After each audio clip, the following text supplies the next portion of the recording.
Bismillahirrahmanirrahim. Alhamdulillahilladzi hadana lihada wa ma kunna linahtadiya laula an hadanallah.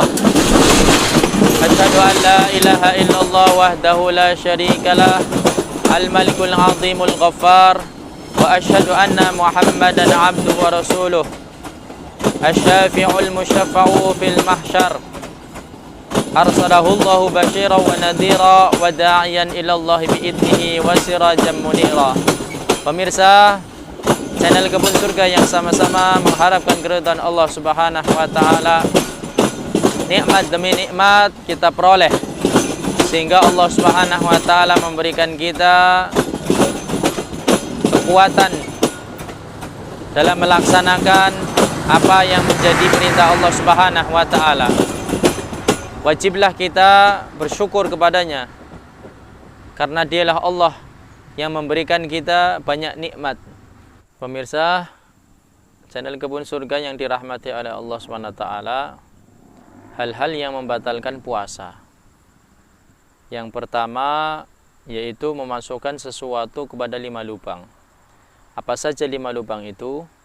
Yang pertama lubang mulut, lubang hidung, lubang telinga, lubang kemaluan depan, dan lubang kemaluan belakang. Inilah yang membatalkan puasa yang pertama. Ketika kita memasukkan sesuatu ke dalam mulut, ini tidak batal selagi tidak ditelan. Nah, batal puasa kita ketika kita menelan makanan atau menelan minuman atau menelan sesuatu yang bercampur, sesuatu yang bercampur dengan air liur. Nah, itu menjadi batalnya puasa. Nah, ini yang pertama, menelan, yang menjadi batalnya puasa. Yang kedua, yaitu memasukkan sesuatu kepada lubang hidung. Yang dimaksud memasukkan kepada lubang hidung, yaitu lubang hidung yang dalam, yang ketika kita memasukkan tentunya dengan menggunakan jari kelingking, memasukkan paling ujung, terasa sakit, terasa panas, itulah menjadi batalnya puasa. Tetapi kalau hanya sekitar lubang hidung bagian depan saja, tidak sampai ke dalam, tidak sampai panas, itu tidak membatalkan puasa. Maka jangan khawatir bagi orang-orang yang suka mengupil di bulan Ramadan. Allah memberikan dispensasi keluangan, silakan boleh mengupil, asalkan jangan sampai terlalu berlebihan, yaitu sampai ke dalam sehingga terasa pedas atau terasa panas. Nah, itulah yang menjadi batalnya puasa. Atau memasukkan kepada lubang yang dalam. Nah, lalu yang ketiga, memasukkan kepada lubang telinga. Lubang telinga. Tentunya kalau dengan menggunakan jari telunjuk tidak bisa. Apalagi jari jempol tidak bisa. Nah, yang bisa jari kelingking. Kalau jari kelingking ini masuk ke dalam, ini belum menjadi batalnya puasa. Karena tidak bisa masuk ke dalam lubang dalam. Lah, batalnya puasa itu ketika di siang hari kita membersihkan kotoran telinga dengan menggunakan yang namanya cotton bud. Ketika cotton bud dimasukkan kemudian masuk ke dalam bagian dalam telinga, maka itulah yang menjadi batalnya puasa. Tetapi selagi hanya di luarnya saja, tidak sampai masuk ke dalam ketika menggunakan cotton bud, maka tidak batal. Cuma dikhawatirkan ketika kita lagi membersihkan, lalu lagi enak-enaknya, nikmat-nikmatnya, kemudian kita memasukkan. Nah, ini yang menjadi batalnya puasa. Ya. Tetapi kalau menggunakan jari kelingking, sekalipun kita ditekan, ini tidak akan membatalkan puasa karena tidak memasuki pada lubang dalam telinga. Jadi jangan khawatir, ya. Kalau kita mau membersihkan kotoran telinga, cukup dengan jari kelingking saja, tanpa harus kita menggunakan cotton bud. Karena apa? Karena dikhawatirkan tadi ketika dengan menggunakan cotton bud bisa menjadi batalnya puasa kita. Lalu lubang depan. Lubang depan salah satunya yang membatalkan puasa yaitu bersenggama ataupun berhubungan suami istri. Ketika, mohon maaf, kemaluan laki-laki masuk kepada lawannya, ya, ketika kasyafah itu adalah helm dari kemaluan laki-laki itu masuk, nah itulah menjadi batalnya puasa. Sedangkan kalau perempuan itu tidak harus masuk, nempel saja. Ketika nempel, itu menjadi batal puasa bagi perempuan. Maka hal untuk perempuan ini sangat sensitif sekali. Kemudian kemaluan belakang. Kemaluan belakang yang menjadi batalnya puasa ketika kita selesai qadiyal hajat atau buang air besar, lalu kita membersihkan kemaluan belakang kita dengan menekuk atau memasukkan jari tengah ataupun telunjuk. Ketika menekuk masuk ke dalam kemaluan belakang, ini menjadi batalnya puasa. Maka caranya bagaimana supaya tidak batal? Menggunakan batinnya telapak tangan ini, ya, punggungnya, supaya tidak batal. Karena apabila sudah ditekuk masuk, ini menjadi batalnya puasa. Maka cukup dengan menggunakan batinnya saja, digosok-gosokkan untuk membersihkan kotoran belakang. Nah, ini menjadi aman dan tidak membatalkan puasa kita.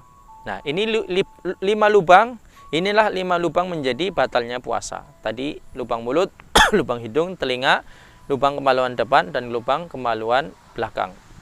Nah, ketika kita berkumur-kumur, ya, berkumur-kumur itu disunahkan ketika kita mau berwudu. Lalu ketika berkumur-kumur itu ternyata tertelan, tidak sengaja, maka sesungguhnya puasa kita tidak batal. Lain halnya ketika kita main-main, semisal kita mau mencicipi makanan di bulan Ramadan, di siang hari kita nyicipin.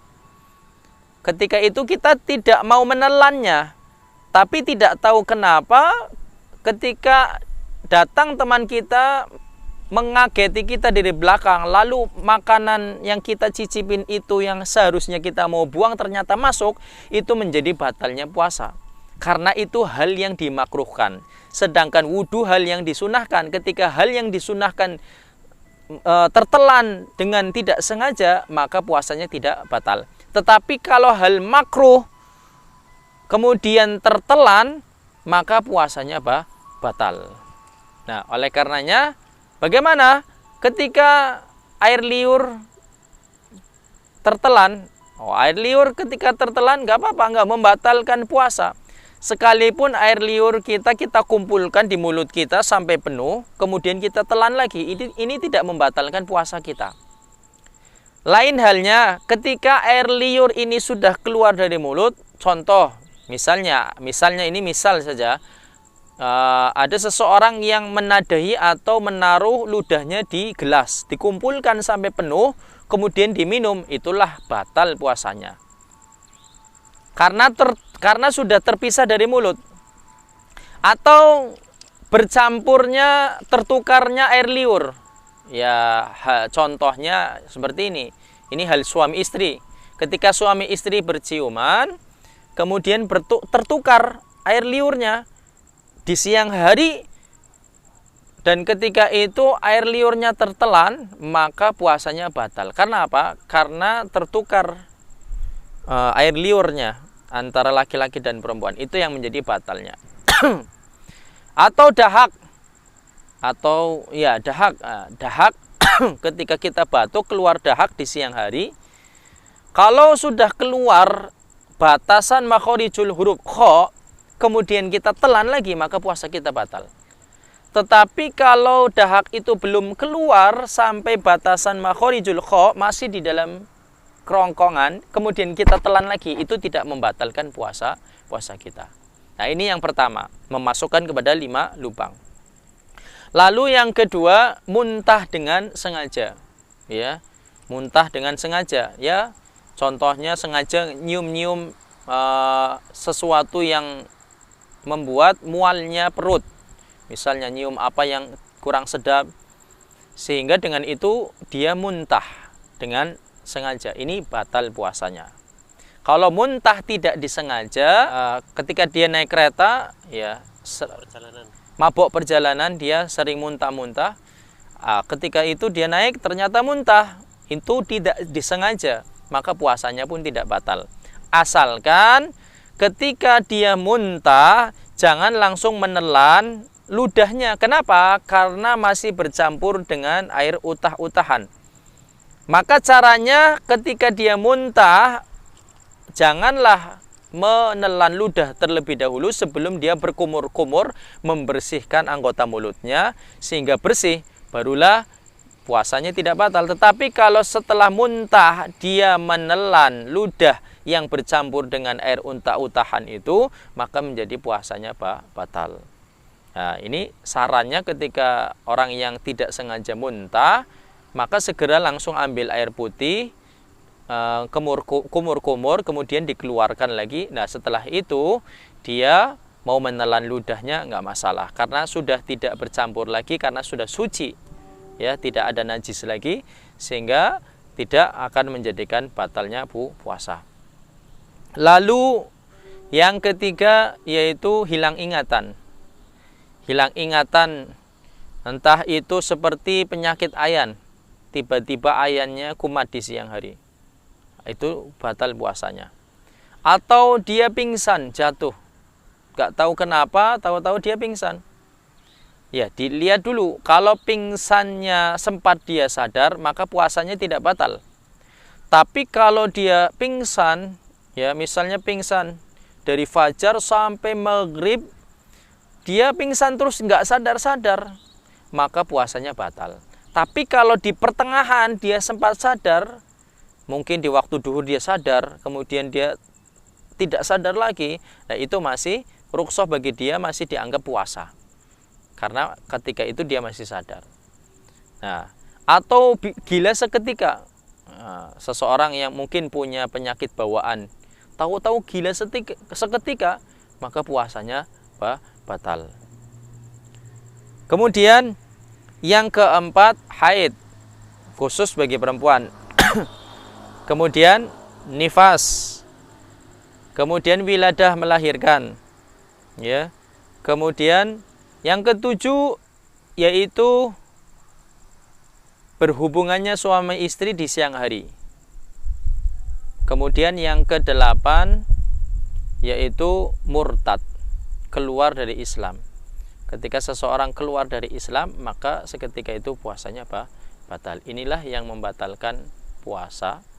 Semoga kita bisa menjaga dari hal-hal yang membatalkan puasa, dan semoga ini bermanfaat semua, khususnya bagi saya, umumnya bagi para pemirsa channel Kebun Surga, yang semoga Allah SWT memberikan kita semua kesempatan dan taufik untuk melaksanakan perintah-perintahnya. Sekian, wallahul muwafiqu ila aqwamit thoriq. Assalamualaikum warahmatullahi wabarakatuh.